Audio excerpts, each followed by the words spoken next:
The Cobra 3 monopod from iFootage is the best monopod I've ever used. In fact, I'd venture to say it's the best monopod you can get on the market if you're a run and gun filmmaker or somebody who's in a fast-paced moving environment and you need to be able to have good stable footage, or give yourself that little bit extra stability so you can slow your shutter speed down just that little bit more. In full disclosure, iFootage did send these monopods to me, but no money changed hands and they have no input into this video before it's launched. One of the biggest things that iFootage has done with these Cobra monopods is made them incredibly stable. They've increased the base size so that I can stand here with this monopod doing what I'm doing right now and not worry about it tipping you over there, even though there's a little bit of a breeze. And believe me, I've tested this a bunch over the last few months, or about 2 months I think that I've had these, and they have been fantastic in every situation. Now obviously you start getting in higher winds or anything like that, I wouldn't walk too far away from your camera, but because they increased the base size on these, they are very, very stable and have done a great job holding up pretty much any camera package that I've set on them.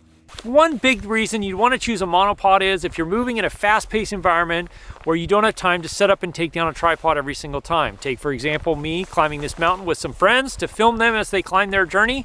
It made it essential that I could set the monopod up, get my good stable footage, and take it down really fast and move through as fast as possible. But another thing that actually made this really nice with this iFootage monopod is that I could leave the feet up and jam it in the snow, and it was incredibly stable even without having the feet out, just because I was able to stick it in the snow. With a tripod, it's a little bit different story. If you're enjoying this video, then consider subscribing. I review and test lots of filmmaking equipment here in Alaska, and I give you tips and tutorials on how to use it.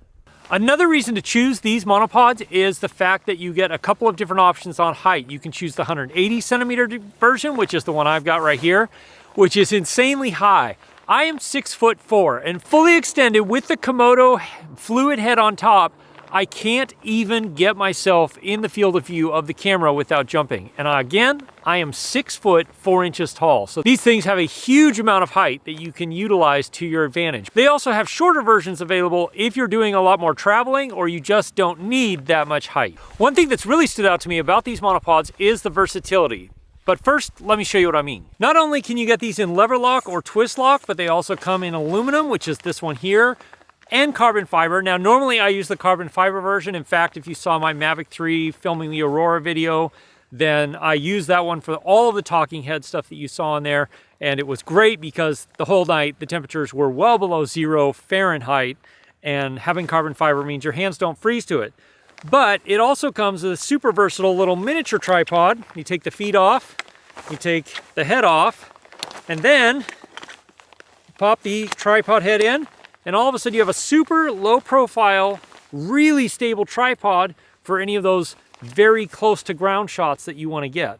And then as soon as you're done filming your low to ground shots, pop the tripod head off, pop it back in there, pop this back in there, and you're ready to go with your monopod again.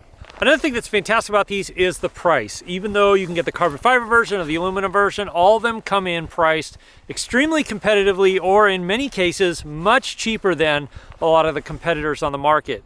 And for the value that you get from these, they're extremely well priced and well valued for what you're gonna pay.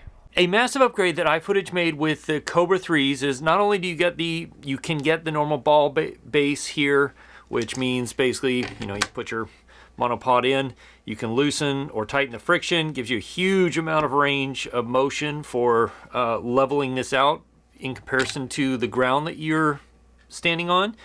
But they also include, or you can get this new pedal base, which has a friction ring here, so you can loosen that up and basically push this down with your foot. It locks open so that you can move in any way.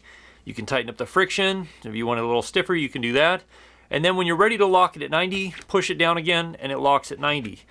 So, and if you're not all the way in, as soon as you do that, it snaps in place at 90 and locks the monopod at 90 degrees from the ground.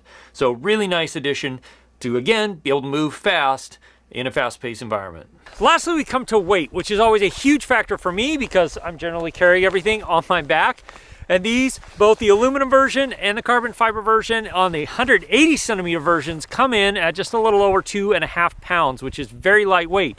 Now, you add a fluid head tripod, obviously you're adding a couple pounds there, but you can take that off and easily add any other thing that you want to, because there's simply just a 1/4 20 or a 3/8 on top, which Again, super versatile as you have a 3/8, or if you push that down, you have a 1/4 20. Whatever you got to attach to this, you can if you have your own fluid heads, or even just a ball head or something like that. Makes these an incredibly great value and really versatile for if you're somebody who's running and gunning and moving really fast between a lot of different situations, then you really ought to consider the carbon fiber or the aluminum version of the Cobra 3s. Now you're gonna wanna watch this video right here next. As always, if you have questions, ask me in the comments below, or you can join my live stream, which happens Wednesday nights at 4 p.m. Alaska time, 8 p.m. Eastern. I'll see you again soon in the next video. Cheers.